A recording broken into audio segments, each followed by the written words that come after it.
enough of hate, enough of divisions, enough of war and violence in God's name.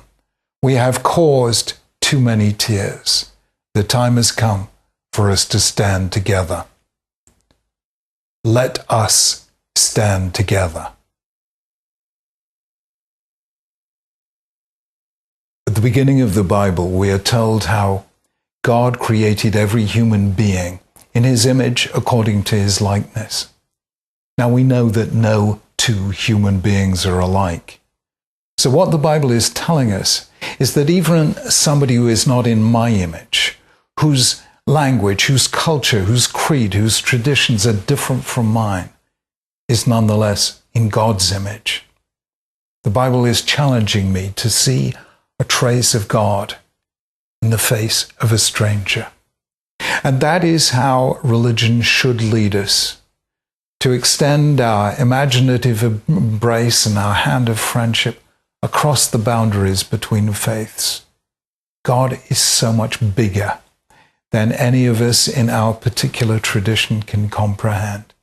It is by coming to see that trace of God in the face of a stranger that faith allows us to come together across all the barriers that otherwise divide us.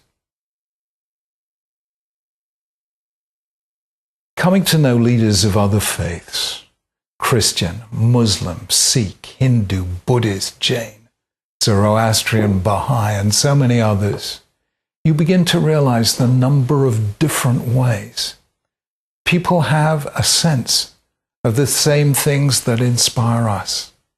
The sense of the holy, the sublime, the sanctity of life, what makes each individual precious, the idea of hospitality, the idea of working for the welfare of others. All of these things we do, but we do in such different ways. So the more I encounter people of other faiths, the more ways I realize that we can be true to something within us that is bigger than all of us. And that is the way different faiths give us so much wider perspective on the way God works through the human spirit. In Judaism, we have a wonderful idea. It's called arguments for the sake of heaven. Because Judaism is all about arguments. Abraham, Moses, Jeremiah, Job all argue with God. In the writings of our sages, it's always Rabbi X says this and Rabbi Y says that.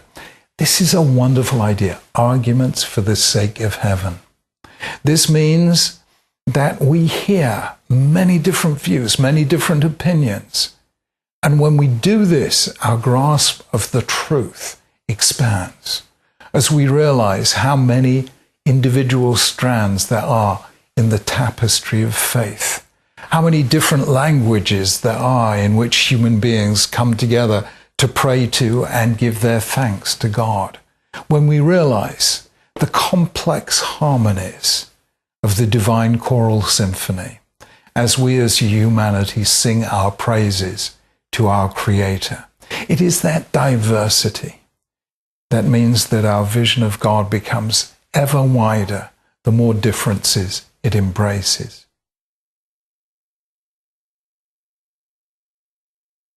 One of the wonderful things about spending time with people completely unlike you is you discover how much you have in common. The same fears, the same hopes, the same concerns. What kind of world are we building for our grandchildren not yet born? What are the prospects for peace? How are we going to negotiate the turbulences that lie ahead? And suddenly we discover that our shared humanity transcends our religious and cultural differences, and something magic happens, a little epiphany, as soul speaks to soul across all the barriers that divide us. Religions and cultures are very often very different, but there is a universal strand that you find in virtually every culture, linking it to virtually every other. And that is the strand called wisdom. Because wisdom doesn't so much depend on revelation, it depends on the combined reflective experience of humankind, as it has faced the same kind of difficulties. We find the wisdom literature of the ancient Near East. We find the wisdom literature of the great Hellenistic civilizations, the Oriental mysticisms, the wisdom traditions of China, and so on. Very, very similar indeed to the wisdom traditions of Judaism. Wisdom is the universal language of humankind. And it is through those wisdom elements in our different faiths that we find we have the most in common.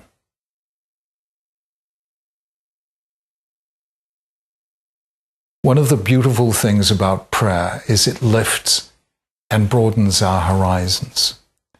Very often at a soccer match, I pray that my team beat the opposition, but then deep down I know that God is on the side of the game, not the side of the team.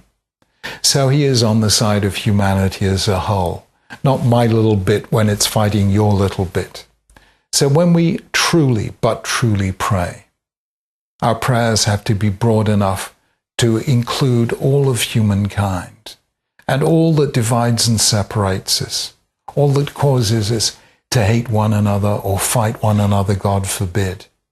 When we pray to the author of all, the parent of all, the source of all life. And that is why the deepest prayer is for the common human good.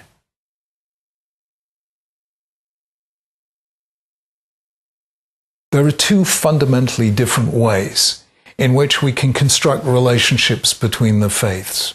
One I call face-to-face, the other I call side-by-side.